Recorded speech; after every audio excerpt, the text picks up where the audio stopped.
next 20 to 25 years of history and point toward World War II.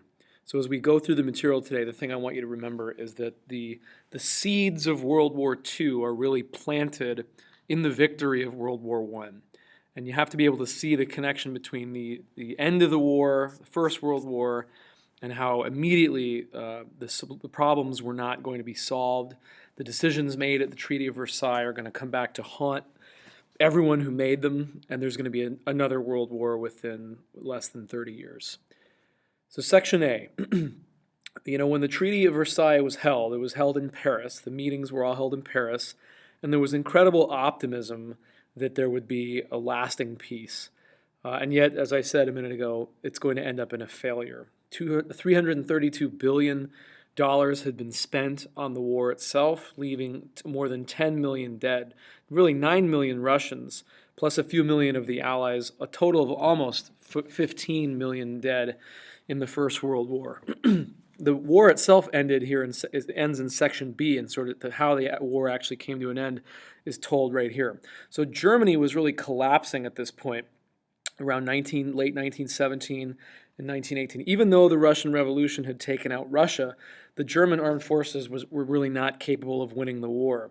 There was a lot of domestic conflicts at home in Germany. I mentioned these back in the second podcast for this chapter, a lot of the domestic conflicts between supporters of the war and the growing socialist movement who was not supportive of the war. So at this point, you've got conflict between the moderate socialists who have been elected to the German parliament, which is called the Reichstag, and then obviously the people running the war, the military. So the same conflict has continued. The Germans lost a critical battle, which actually took place at the very same location that the very first battle of the war happened, which is the Second Battle of the Marne, M-A-R-N-E River, Marne River. That's where the first battle of the war was fought. So after 4 years, they're still fighting over the same place. Unique to that battle is the fact that the United States had showed up at this point. In late 1917, the U.S. joined the war, and 140,000 American soldiers participated in the Second Battle of the Marne. The intervention of American soldiers ended up being really decisive for the Allies. It was the final morale-building issue that helped the Allies win the war. Again, our soldiers were called doughboys. Here they are. They were fresh. They were healthy. They had not been fighting in years of war. The main impact of the U.S. soldiers was mainly psychological. They weren't the best military force. They didn't win any really decisive battles on their own, but they provided a morale boost and reinforcements and kind of made the difference between victory and defeat for the rest of the Allies. Meanwhile, back in Germany, there are more troubles. There's mutinies going on between soldiers in the front and also workers in factories. There's a famous mutiny called the Kiel Mutiny, where there were factory workers that refused to work in factories to make war materials for the war. There was sort of a socialist mutiny. They were refusing to participate. They were joining the moderates in the Reichstag. So the whole society is crumbling at this point. No one is willing to fight or make things for the war itself. So at this point, the Kaiser knew that he was out. The Kaiser of Germany abdicated, kind of like Nicholas II. He knew there was no support, and he went to Holland. He went to the Netherlands, and he spent the rest of his life living abroad. Wasn't killed in the war, and he lived to be an old man. He lived well past World War II, actually, into his 80s or 90s. At this point, there is an armistice about to be signed. This is November 1918. And in the absence of the Kaiser, a group of socialists in Berlin, Germany, declared a socialist republic of Germany on the 9th of November 1918. At this point, there's a conflict between the army and this new government. The army wants to keep fighting. The military commanders think they can win. They couldn't, but they believed sort of naively that they could. And so this new government, really 2 days after it came into being, signed the surrender of Germany on November 11th to the Allies. And so the army officials from this point forward are going to hold on to this myth that they could have won the war, and that they blame the socialists at home. These 2-day-old government run by socialists, they're the ones that are responsible for the defeat of Germany in the war. Adolf Hitler, years later, is going to take up that same argument and say that, the army would have done their job, except that they were stabbed in the back, so to speak. That was his phrase, by these socialists at home. And so it gave him an excuse in the future to attack and persecute socialists and anyone that was of the same mind. So the war itself ended on November 11th, 1918. The quote is that the guns fell silent on that day. An American guy died 60 seconds before the end of World War I came into being. The armistice was signed at 11:11 a.m. on the 11th of November, which is 11/11, 1918. Very kind of unique date, moment, time in history. And some poor American guy from Baltimore died 60 seconds before that armistice came into pass. This is Veterans Day today, of course. We get a day off some years. On the screen here you see the train car where the surrender was signed. The French made the German army commanders come out. Actually, the German socialists came in and met the French military commander in this train car in the French-German border, and they signed the armistice, the surrender, in that train car. Here's another picture of it as well. It's a very famous scene. It was very humiliating for the Germans, of course. They didn't want to sign, at least the army was not in favor of this, as I said. So years later, when the Germans reinvaded France in World War II, they made the French surrender in that same railroad car. They parked it in the same spot, and Hitler and his buddies made the French surrender to the Germans in the very same place where the Germans had surrendered to the French at the end of World War I. So there's a lot of bitter vengeance that kind of happens here at the end of the war. So moving on to page 15, revolution in Germany. So the German Empire is in complete chaos, as well as the Habsburg Empire. These major empires have come to an end. The Romanov Empire in Russia is over. And in the place of the Habsburg Empire, which had all those ethnic groups, you see a number of new nations are created. This was a real step forward.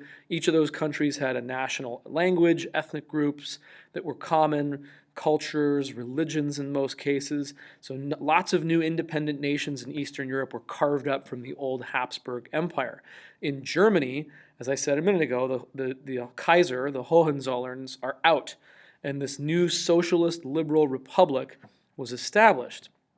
But the group that was most unhappy, amazingly, there were groups on each side. There were on one side the workers and the soldiers were very upset. The soldiers were upset because they thought they might be able to win the war still.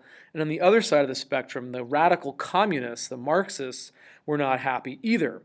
So only the people in the middle were happy with this new government in Germany. It's a situation with a lot of anarchy. Workers and soldiers, again, would have been on opposite sides at this point, but still hated this new socialist government. The workers wanted communism, and the soldiers wanted to keep fighting. Everyone blamed this new socialist government for surrendering and accepting defeat. Again, I mentioned that a few minutes ago.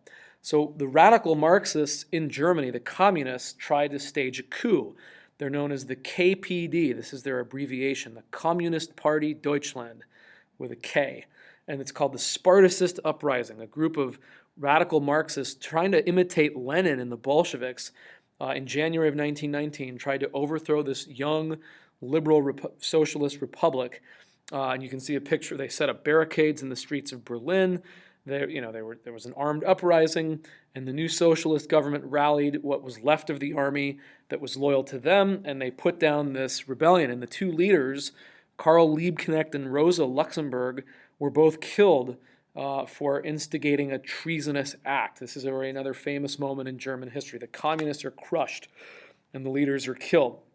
Now, the Western allies would not have allowed this to succeed anyway. America, France, Britain, no one wanted to see a communist Germany because they'd already seen a communist Russia. But nevertheless, this is how it played out. Let's move on to Section D, the Treaty of Versailles. So this is where the war is actually resolved and settled.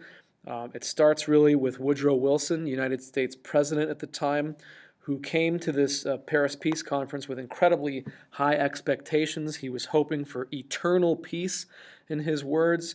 He was a Democrat president, very liberal, very progressive. He'd been a president of Princeton University before he became U.S. president, so he was a very intellectual man.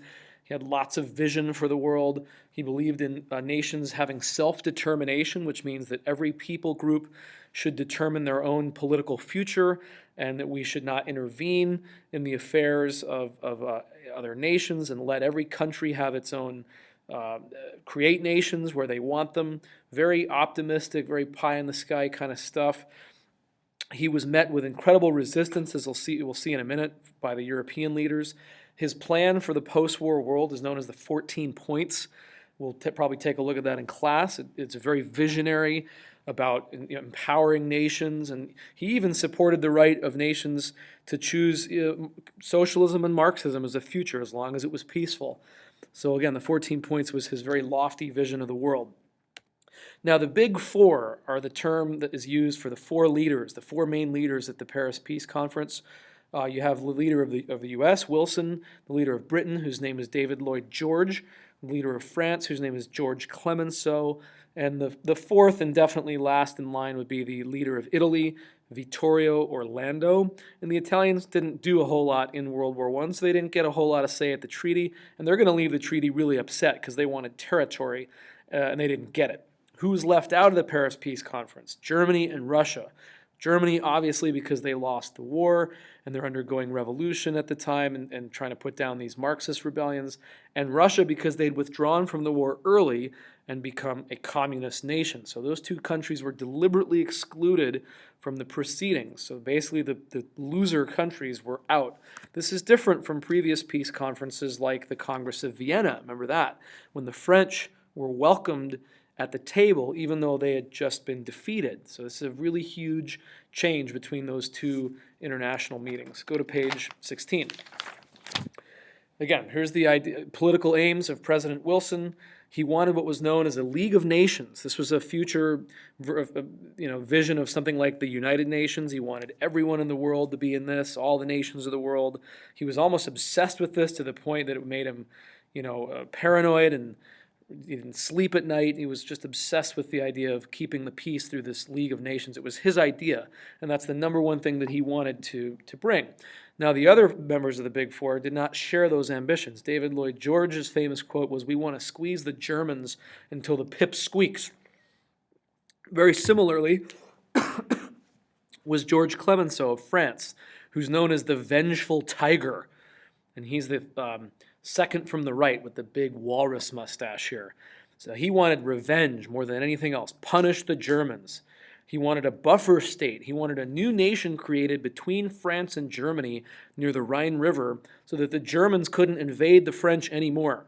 So there would have to be someone else in the middle so that they could take the brunt of the German aggression if it were to happen again. He believed in the strict demilitarization of Germany.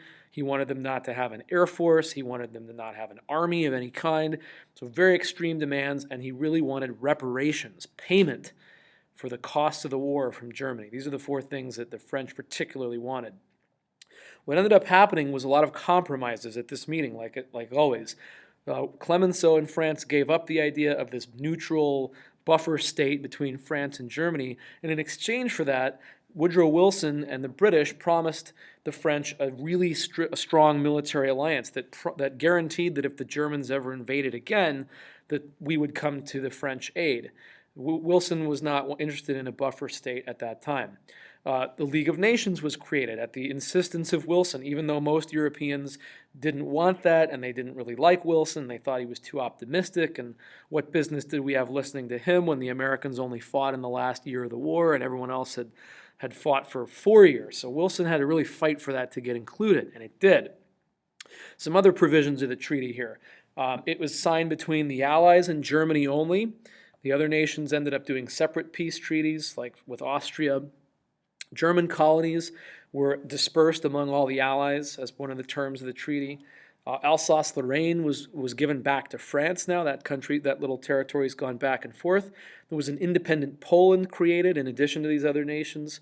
The city of Danzig in Poland was created as a self-governing city that was going to be run by the League of Nations. This is because Poland wanted access to a port city. They wanted access to the Baltic Sea. And I want you to look at the map on page 915 in your book, and you'll see what's called the Polish Corridor and the city of Danzig. And this was an area that the Polish really wanted, and the Treaty of Versailles gave to Poland. Now, the Germans also thought that was Germany. And in the future, this is one of the areas that Hitler is going to demand be given back to Germany because it was filled with German-speaking people. So again, the seeds of World War II are being planted in the victory of World War I. The treaty decided that the German army was limited to 100,000 men and no air force. We're going to read parts of the treaty in class. And maybe most importantly, there was clauses indicated, different articles of the treaty said that Germany was fully responsible for the start of the war and that they had to pay the costs of the war in terms of reparations. These are going to be the two most controversial aspects of the whole treaty in the future moving forward. It's going to make the German people very, very angry. So again, here we go. The Palace of Versailles is the setting of the Paris Peace Conference, the same place of the Sun King and Louis XIV and French absolutism, the same place the Germans had defeated the French in the Franco-Prussian War in 1871.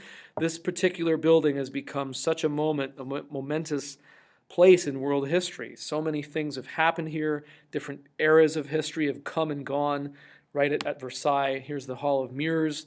This is where the treaty was negotiated and signed eventually. Hundreds and hundreds of delegates were here. Germany was forced to sign the treaty under threat of a blockade that would prevent food from coming in. So the Allies really forced them to sign this. They didn't want to. They didn't have any say in it. And it was either sign it or the country of Germany is going to be starved into submission. And the French really insisted on having all this play out at Versailles because that's where they lost that battle to Germany in 1871. And they felt like it was only appropriate that Germany be defeated at the same place where it was created so many years before. So here's a famous painting of the delegates signing the treaty. Right in the middle with the mustache, of course, is Clemenceau. To his left is Woodrow Wilson. And to his left was David Lloyd George of the UK. Go ahead and go over 17. Some other agreements were made, minor things. You can see that on your notes. I'm not going to mention a whole lot about that. There's no fill in the blanks there. But here's another thing that's new, mandates. The League of Nations was created and put in charge of a lot of former colonies of Britain, France, and Germany. And the colonies were not, they're going to be called mandates. The League of Nations, this international organization, is supposed to administer former colonies with the idea that in the long run that they would become independent countries. But in the meantime, they were going to be these former colonies of particularly Britain and France were going to be turned over back to Britain and France to be governed in the short run. So it's another way of saying colonies, basically. New form of colonies with a promise of a different future eventually. So in the Middle East, as the Ottoman Empire was breaking up, particularly Lebanon and Syria, these two areas of the Middle East, were given to France. Iraq and Palestine are given to Britain, as well as a Jewish homeland was promised but not delivered at the end of World War I. The Balfour Declaration was signed, if you know that, but it's not going to come to pass until after World War II. German colonies in Asia went to Japan. So all of these former empires and colonial territories are all given to someone else to run. And this really is imperialism living on. And I hope you can see that the future of the Middle East and the conflicts that we see even today are really born right at this point. A lot of the borders of these countries, these new mandates were drawn very poorly to put different ethnic groups within the nations that hated each other. The different, Islamic minority and majority groups are put into Iraq that did not care for each other. So this is not going to go over well in the long term. Lots of mistakes here made at the Peace of Paris, the Treaty of Versailles. Last section, the American rejection of the Versailles Treaty. So here's the treaty itself. So the good part of the Treaty of Versailles was that it did create national self-determination. So it did create lots of new nations in Eastern Europe that were based on ethnic lines. The people were happy there. The government could determine its own form. No one told them they had to be a democracy or a republic. That was given over to the new political leaders to determine. That was great. Germany was punished by the treaty pretty heavily, but not totally destroyed. Not as lenient as the Allies were on the French in 1815 and at Vienna, but nevertheless, they weren't destroyed. The League of Nations came out of the treaty. This was a big win. At least it should have been. We'll see in a minute how it's a big fail, but it should have been a success. And this was all accomplished relatively quickly. It took just about 6 months to do all this, even though the war had gone on for almost 5 years. Now, some of the problems is that the new Germany, run by these moderate socialists called the Weimar Republic, was struggling. They needed time to work out their new procedures and policies, and democracy takes time to take root in different nations. So Germany is going to struggle right from the get-go. Even though they weren't destroyed, they're going to struggle. Last page on 18. The United States Senate, Woodrow Wilson, comes home to the U.S. Senate and presents the Treaty of Versailles. And if you know about American government, you know that the U.S. Senate has the right, according to the Constitution, to approve all treaties that we sign. And the U.S. Senate opposed Woodrow Wilson. Specifically, a U.S. Senator named Henry Cabot Lodge refused and led the campaign against the Treaty of Versailles on several important points. And you'll learn more about this, of course, in U.S. history. But Congress at this time in the U.S. was an isolationist mindset. We had been in the First World War for a little over a year. That was a stretch. A lot of people in America didn't want to fight in that war, the politicians at least, and they really didn't like that the Treaty of Versailles pledged that the U.S. would potentially go into Europe again, this collective action principle. That was the agreement with France, that if anyone invades France in the future, we're going to go to their help. This is collective action idea where we are bound to European activities did not sit well with the American public and the American political leaders. They thought strongly that this violated Congress's right to declare war. And it's basically said that anything that breaks out in Europe, we would be obliged to go, and this is not constitutional. Woodrow Wilson dug his heels in and became very stubborn on the matter. He refused to renegotiate. He refused to take anything out. He lived in Paris at this point for months at a time away from America. He was just obsessed with this. So the U.S. Senate rejected this military alliance with Britain and France. Everything Wilson had promised, the politicians back at home reneged on. They reversed it. So the U.S. did not sign the Treaty of Versailles. The Senate would not approve it. And therefore, because the League of Nations was included in the Treaty of Versailles, the United States never joined it. I hope you can see the irony here. This was Woodrow Wilson's idea. It was his baby. It was his whole thing. And he convinced the Europeans to say yes to this, even though they never wanted to in the first place. And then we're the ones that never joined the thing. So it's amazing what happens in history here. This really is a setback for the League of Nations. Because we backed out of the military agreement with France, the British immediately backed out of the military alliance with France too. So France got nothing. They didn't get the buffer state, and they didn't get the military alliance that we had promised in this treaty. Woodrow Wilson tried to take his position right to the American people. He knew he wasn't going to win over the politicians at home, so he went on a train trip all across the United States, holding rallies and giving speeches directly to the American public in the hope that this would convince the Congress that the people of America would call their congressmen and write letters and convince members of Congress to sign the treaty, taking his campaign right to America, the heart of America. But even this didn't work. He made it all the way to San Francisco in this train trip, and he was headed back to D.C., and he made a stop in Boulder, Colorado, and gave a final speech there. It was cold and raining, and he contracted an illness. It was I think it was pneumonia. And by the time he got back to Washington, he was extremely sick. He was going to have a series of strokes in his last days in office. He never recovered. And he died just a few months after his presidency was over. And this campaign it was almost a crusade to pass the Treaty of Versailles was a complete failure. And it really did kill him. And it's one of the saddest stories, I think, in the history of American politics. So ultimately, let's look at the failures of the Treaty of Versailles. Both the British and the U.S. backed out of our alliance with the French. They were extremely bitter about this, so angry and alone. And they're left unguarded on their border with Germany. And we'll see that play out in the next few chapters and decades. That's going to come back to be a problem. The rest of the world thought Americans were cowards at this point for our behavior, the fact that Wilson had been such a prominent participant in the negotiations of the Treaty of Versailles, and then we never actually signed it. And of course, we'll end with the same thought that I started with, which is that really the seeds of World War II are planted in the victories of World War I.